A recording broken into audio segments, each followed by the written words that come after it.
Hello everyone. I hope you are unaltered at your home due to this pandemic. So let's start our topic AOD. AOD is the most important part of calculus. Calculus contain two parts, integration and differentiation. So start करते हैं अपन AOD.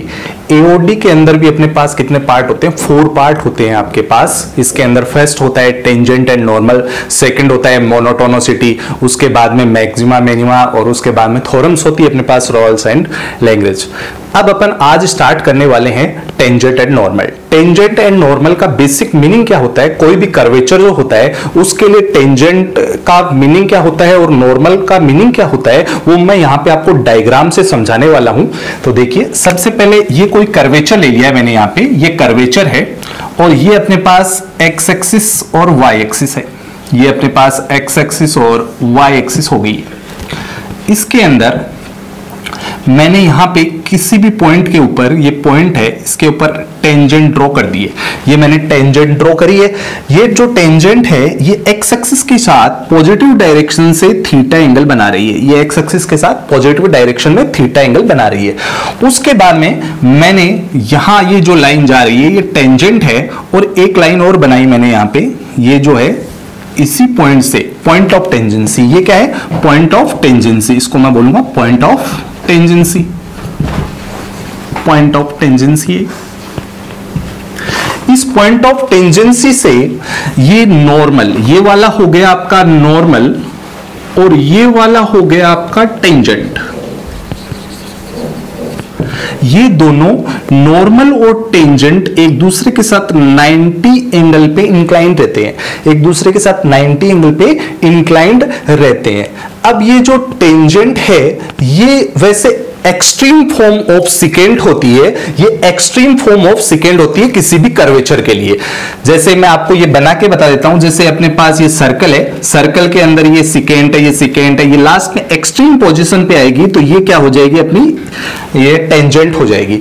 अब अपन यहां पे basically tangent और normal के बारे में पढ़ने वाले हैं. अब टेंजेंट के बारे में सबसे पहले अपन टेंजेंट की स्लोप की बात करते हैं. यहां पे जो ये एंगल है ये थीटा पॉजिटिव डायरेक्शन से है.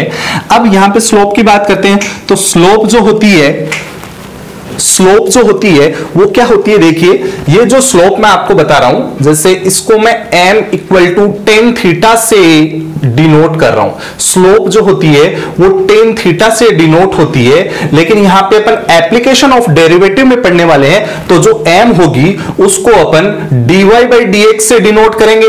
उसको अपन dy बाई dx से डिनोट करेंगे किसी भी पॉइंट के लिए. किसी भी पॉइंट है, जैसे एट कोई भी पॉइंट अपने पास है, एट एनी पॉइंट. तो मैं ऐसे बोल दूं कि slope is nothing but dy by dx. ये जो है dy बाई dx इस स्लोप को डिनोट करता है. यहां पे एक अपन मेजर डिफरेंस क्रिएट करते हैं स्लोप और इंक्लिनेशन के बीच में. यहां पे है अपने पास इंक्लिनेशन, इंक्लिनेशन एंड स्लोप.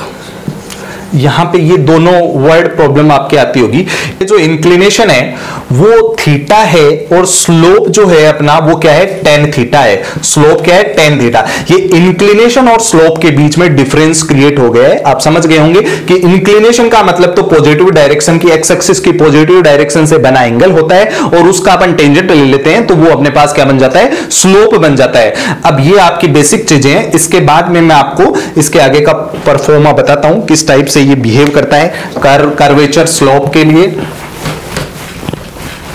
तो इसके अंदर अपन सबसे पहले स्लोप को अपन डिनोट किए थे स्लोप ऑफ टेंजेंट. सबसे पहले अपन किसको डिनोट किए थे? स्लोप ऑफ टेंजेंट को. स्लोप ऑफ टेंजेंट को अपन डिनोट किए थे. स्लोप ऑफ टेंजेंट जो थी, स्लोप ऑफ टेंजेंट, उसको अपन m equal to dy by dx at any point, at any point, किसी भी पॉइंट के ऊपर m से अपन डिनोट कर दिए थे. फर्स्ट पॉइंट लिख लीजिए. सेकंड पॉइंट आपका हो गया slope of normal. Slope of normal ये m डेस होती है, ये m डेस होती है और इसको अपन बोलते हैं -1/m. इसको अपन क्या बोलते हैं? -1/m बोलते हैं. उसके बाद में अपने पास थर्ड पॉइंट हो जाता है स्लोप ऑफ एक्स एक्सिस, उसके बाद में slope of x axis. X axis का स्लोप क्या होता है? एक्स एक्सिस का स्लोप जो होता है, एक्स एक्सिस कोई भी एंगल नहीं बनाती खुद के साथ में, तो इसका स्लोप 0 होता है।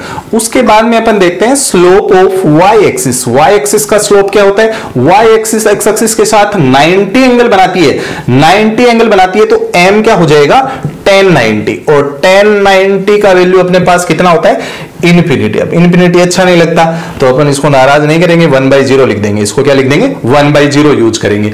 उसके बाद में अपने पास अगर कोई भी टू लाइन है, वो दोनों पैरेलल हैं, पैरेलल लाइंस का स्लोप सेम होता है, पैरेलल लाइन का स्लोप सेम होता है, तो इन दोनों की स्लोप m1 = m2 हो जाएगी। उसके बाद में 6 पॉइंट है, परपेंडिकुलर के लिए कंडीशन होती है, अगर टू लाइन परपेंडिकुलर है तो उनका स्लोप का प्रोडक्ट -1 होता है। ये आप इसके बाद में जो है मैं आपको क्वेश्चन करवाता हूं इसके ऊपर बेसिकली, और उससे पहले मैं आपको दो इक्वेशन बताने वाला हूं, ईओटी और ईओएन की। ईओटी और ईओएन की इक्वेशन बताता हूं। ईओटी क्या चीज होती है? इक्वेशन ऑफ टेंजेंट, और ईओएन क्या होती है? Equation of normal. ये आपको ध्यान में रखनी है, इससे अपना प्रोसीजर आगे चलेगा। तो सबसे पहले equation of tangent, EOT, equation of tangent, equation of tangent start करते हैं। इक्वेशन ऑफ टेंजेंट क्या होती है? अपने पास लाइन होती है, इक्वेशन ऑफ टेंजेंट एक लाइन की इक्वेशन की तरह बिहेव करती है। तो y - y1 = m x - x1। अब यहां पे m का मतलब क्या होगा? अपने पास dy/dx होगा, जो एट कोई भी पॉइंट होगा, एट एनी पॉइंट। और EON, इक्वेशन ऑफ नॉर्मल क्या होने वाली है? EON, इक्वेशन ऑफ नॉर्मल, ये होती है y - y1 x - x1, ये दोनों परपेंडिकुलर होती है, इसलिए ये -1/dy/dx एट एनी पॉइंट। ये हो गया आपका। इसके बाद में अपन इसके ऊपर बेस क्वेश्चन करते हैं, क्वेश्चन स्टार्ट करते हैं अपन। सबसे पहले अपन फर्स्ट क्वेश्चन लेते हैं कि अपने को क्वेश्चन है अपने पास, क्वेश्चन 1, फाइंड स्लोप ऑफ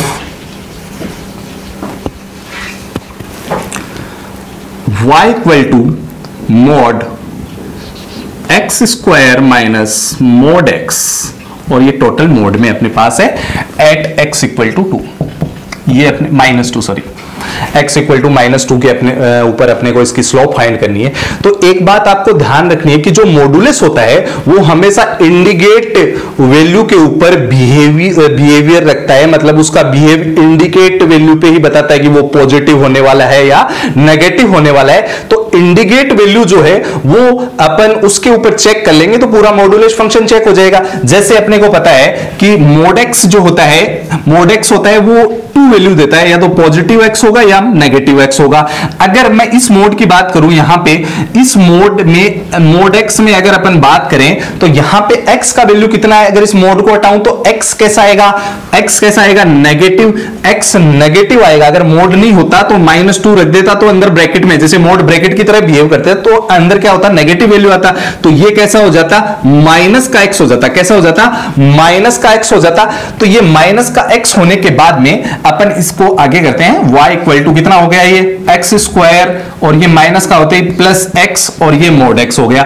इस बार मैं x का वैल्यू -2 इसमें रखता हूं, इसमें -2 अगर मैं रखता हूं तो क्या होगा? y = -2² + -2। इससे क्या हुआ अपने पास? ये आ गया अपने पास 4 और ये -2। अब अपने पास अगर इस मोड को हटा के मैं ब्रैकेट अज्यूम करता हूं तो y का वैल्यू कितना आ गया? प्लस का आया। y का वैल्यू क्या आया? पॉजिटिव आया। पॉजिटिव आने का मतलब हो गया कि मोड हटाएंगे तो अपने पास पॉजिटिव साइन आने वाला है। पॉजिटिव साइन आएगा तो अपने पास यहां पे y का जो वैल्यू हो गया इस क्वेश्चन के लिए, यहां तक तो हो ही गया था। अब हटाएंगे ना तो अपने पास इसको अगर मैं ब्रैकेट अज्यूम करता हूं x² + x को, तो बाहर क्या रहने वाला है? पॉजिटिव ही रहेगा मोड रिमूव होने के बाद में। तो ये अपने पास y का वैल्यू आ गया। अब इसका मैं डिफरेंशिएशन करता हूं, dy/dx। dy/dx क्या हो गया? 2x plus 1, dy by dx क्या हो गया 2x प्लस 1, एक्स स्क्वायर का 2x हो गया, x का 1 हो गया। जैसे ना x अकेला होता है तो वो x हट जाएगा, जैसे 2x का 2 हो जाएगा, 3x का 3 हो जाएगा, ऐसे होता है, समझ गए। कांस्टेंट क्वांटिटी के साथ में x होता है तो x भाग जाता है, तो उसका डिफरेंशिएशन कितना होता है 1 होता है। तो ये अपने पास dy by dx equal to 2x plus 1 हो गया है। अब अपने को इसको स्लोप में कन्वर्ट करना है, स्लोप ऑफ टेंजेंट, स्लोप में कन्वर्ट करेंगे तो इसको m, यहां पे m लिख देता हूं, m लिखूंगा तो अपन क्या करेंगे, m लिखने के लिए dy by dx he m होती है, dy by dx he m होती है, ये स्लोप टेंजेंट की है, ये किसकी स्लोप है टेंजेंट की है। तो एट x का वैल्यू कितना है -2, x का वैल्यू -2 रख दो इसके अंदर, तो कितना हो गया 2 इंटू -2 प्लस 1, तो अपने पास टेंजेंट की स्लोप कितनी आ गई -4 प्लस 1, तो m आ गया -3। लेकिन अपने को तो नॉर्मल की स्लोप बतानी थी, नॉर्मल की स्लोप क्या होती है m डेस इक्वल टू, इसका रेसिप्रोकल कर दो -1 अपॉन m, तो ये कितना हो जाएगा -1 अपॉन -3, तो m डेस जो है वो 1/3 आ गई। ये स्लोप किसकी है, नॉर्मल की स्लोप है, वो ही अपने को क्वेश्चन में करना था। इसके बाद में अपन नेक्स्ट क्वेश्चन स्टार्ट करते हैं। नेक्स्ट क्वेश्चन अपना है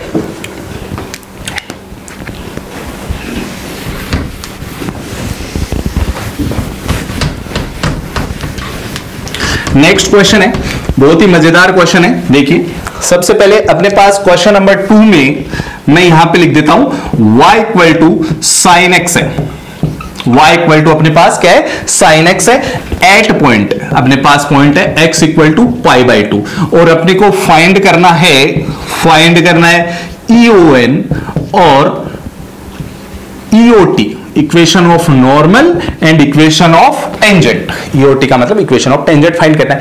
तो सबसे पहले इसको मैं सोल्व करे भी नहीं कर दूंगा, आप सोल्व करके भी कर सकते हो। तो सबसे पहले अपने को साइन x का ग्राफ आता है, तो ये लो, ये x एक्सिस, ये y एक्सिस, ये देखिए ये मैंने साइन x का ग्राफ बनाया। तो अपने को क्या करना है, जैसे ये है यहाँ पे पॉइंट, इंडिकेट पॉइंट के ऊपर बिहेवियर देखना है ना अपने को, इंडिकेट पॉइंट पे बिहेवियर दिखवाता हूं। तो सबसे पहले यहां पे π/2 है, यहां पे x इक्वल टू कितना है π/2, और यहां पे y का वैल्यू कितना है, जैसे कोई लाइन यहां पे मैं बना दूं, इस पे y का वैल्यू कितना है 1। तो ये जो है ये लाइन इस कर्व के लिए, इस कर्वेचर के लिए टेंजेंट हो गई, इस कर्वेचर के लिए y इक्वल टू 1 क्या हो गई टेंजेंट हो गई, y इक्वल टू 1 तो क्या हो गई टेंजेंट, तो ये EOT हो गई इक्वेशन ऑफ टेंजेंट। अब इस x इक्वल टू π/2, ये इसके साथ में 90 बना रही है, 90 बना रही है, तो x इक्वल टू π/2 जो है ना वो क्या हो गया इक्वेशन ऑफ नॉर्मल हो गया। मैंने सॉल्व करे बिना इसको कर दिया, आप सॉल्व करके भी कर सकते हो। तो डिफरेंट टाइप के मेथड होते हैं अपने पास। इसके बाद में अपन नेक्स्ट क्वेश्चन स्टार्ट करते हैं। नेक्स्ट क्वेश्चन है वो इससे भी इंटरेस्टिंग क्वेश्चन है। क्वेश्चन अपने पास थर्ड है। उस थर्ड क्वेश्चन के अंदर अपने पास लिखा हुआ है y इक्वल टू, बहुत ही शानदार क्वेश्चन है, cos x plus y. Third question अपना y equal to cos x plus y है। ये कोई कर्व है, कर्वेचर है, इज पैरेलल टू, ये पैरेलल है x plus 2y equal to 0 के, और x के बारे में अपने पास जानकारी है, x का जो इंटरवल है वो -2π से +2π के बीच में है। तो सबसे पहले इस क्वेश्चन को स्टार्ट करते हैं। तो इसके अंदर सबसे पहले अपने को पता है ये दोनों अगर ये पैरेलल है तो इसका जो स्लोप होगा वो इसका स्लोप होगा, तो स्लोप क्या हो जाएगी सेम हो जाएगी, स्लोप क्या हो जाएगी सेम हो जाएगी। दोनों की स्लोप क्या होने वाली है यहाँ पे सेम होने वाली है, तो इसका स्लोप मैं निकाल देता हूं, तो x plus 2y equal to 0 है, तो इसका कंपेयर कर देता हूं y equal to mx plus c से। अगर मैं इससे कंपेयर करूंगा तो यहां पे इसकी स्लोप मेरे को मिल जाएगी -1/2। अगर आपको समझ में नहीं आया तो आप इसको ऐसे कर सकते हो, 2y इक्वल टू -x और y इक्वल टू -1/2x। तो जो x का कोफिशिएंट होता है इस फॉर्मेट में कन्वर्ट करने के बाद में वही अपनी क्या होती है स्लोप हो जाती है। तो स्लोप अपनी कितनी हो गई -1/2 हो गई है, अब इसका ढक्कन उड़ाने की बारी है, तो अपन क्या करेंगे, सबसे पहले इसके अंदर जो है अपन इसका स्लोप निकालेंगे। ये ऑफिशियल स्लोप नहीं है, अपन इसका ऑफिशियल स्लोप निकालते हैं। इसका डिफरेंशिएशन कर देता हूं। ये स्लोप का मतलब ये dy बाई डी एक्स, ये dy बाई डी एक्स कितना है आपका -1/2 है एट एनी पॉइंट। तो dy बाई डी एक्स करता हूं, dy by d x, cos का डिफरेंशिएशन हो गया minus sine angle as it is रहा, एंगल को हाथ मत लगाना। फिर एंगल का अपन करते हैं, x का 1 हो गया और y का क्या हो गया dy by d x. dy by d x की वैल्यू तो अपने पास है ही, वो इसको मैं खिला देता हूं dy बाई डी एक्स की वैल्यू। तो अपने पास कितना हो गया -1/2 equal to minus sine x plus y, और ये मैंने यहां पे इसको वैल्यू खिलवा दी 1 - 1/2। तो ये अपने पास हो गया -1/2 equal to minus sine x plus y into 1/2। ये कैंसिल हो गया, यहां पे ये कैंसिल हो गया। इसके बाद में अपन आगे देखते हैं, जो सबसे पहले इसके अंदर जो है ये माइनस से माइनस भी कैंसिल हो गया। यहां पे साइन x प्लस वाई अपने को कितना मिल गया 1 मिल गया। Sine x plus y equal to कितना मिल गया 1। ये नेगेटिव कैंसिल हो गया।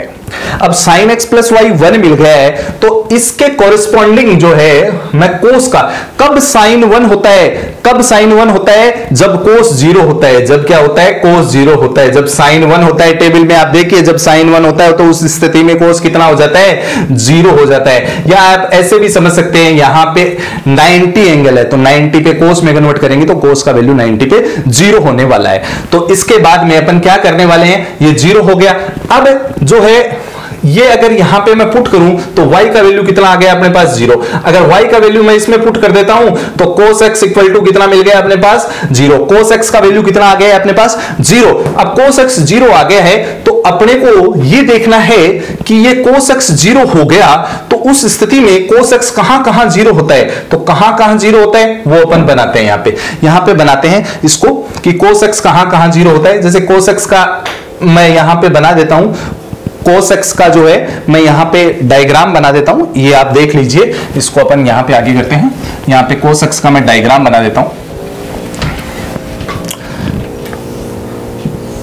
ये cos x का डायग्राम हो गया है। अपने को काम करना था -π/2 से +π/2 में, ये लो -π/2 से +π/2 में काम करना है। ये अपने पास π/2 हो गया, ये कितना हो गया अपने पास 3π/2, और ये कितना हो गया अपने पास 2π, यहाँ पे 2π हो गया। ऐसे इधर कितना हो गया -π/2, और इधर कितना हो गया अपने पास -3π/2, और ये कितना हो गया अपने पास 2π। अब इसके कोरिस्पॉन्डिंग में साइन का ग्राफ बना रहा हूं। साइन का ग्राफ देखिए, इसी के कोरिस्पॉन्डिंग साइन के ग्राफ में क्या होगा, जैसे मैं यहां साइन का ग्राफ बनाऊंगा, ये यहां पाई हुआ, ये 2π हुआ, ये पाई हो गया, ये 2π हो गया। ऐसे इधर देखिए, ये हो गया आपका -π, और ये जो है आपका -π हो गया है, और ये आपका 2π हो गया माइनस में। अब आपको ये देखना है कोस कहां 0 है, कोस कहां 0 आने वाला है। कोस 0 आने वाला कहां पे, देखिए आप कोस 0 यहां आएगा, तो यहां पे साइन का वैल्यू कैसा होना चाहिए, प्लस साइन का वैल्यू कैसा होना चाहिए, यहां पे +1 होना चाहिए, लेकिन यहाँ पे तो नेगेटिव होता है, इसका मतलब ये वैल्यू कैंसिल हो गया। अब यहाँ पे देखिए ये 0 आ रहा है, तो इसको ध्यान से देखिए, यहाँ पे ये 0 आ रहा है, तो यहाँ पे साइन का वैल्यू +1 है, तो एक पॉइंट क्या हो गया अपने पास -3π/2, एक पॉइंट तो अपने पास हो गया -3π/2। और दूसरा पॉइंट यहाँ पे देख रहे हैं, यहाँ cos π/2 0 है, तो साइन यहाँ पे कैसा है +1, तो दूसरा वैल्यू क्या हो गया π/2, दूसरा वैल्यू क्या हो गया π/2। 3π/2 पे साइन माइनस का आ रहा है, तो माइनस वाला तो मैं लूंगा ही नहीं, क्योंकि साइन का वैल्यू +1 करना है। तो अपने पास पॉइंट क्या आ गया, एक तो आ गया -3π/2 कोमा y का तो वैल्यू 0 था, और दूसरा पॉइंट अपने पास क्या आ गया π/2 कोमा 0। ये दोनों पॉइंट इसके आंसर हो गए। अब अपने को अगर इसमें स्लोप या ईओटी या जो भी निकालना था वो अपन इसके ऊपर काम कर सकते हैं। ठीक है, थैंक यू।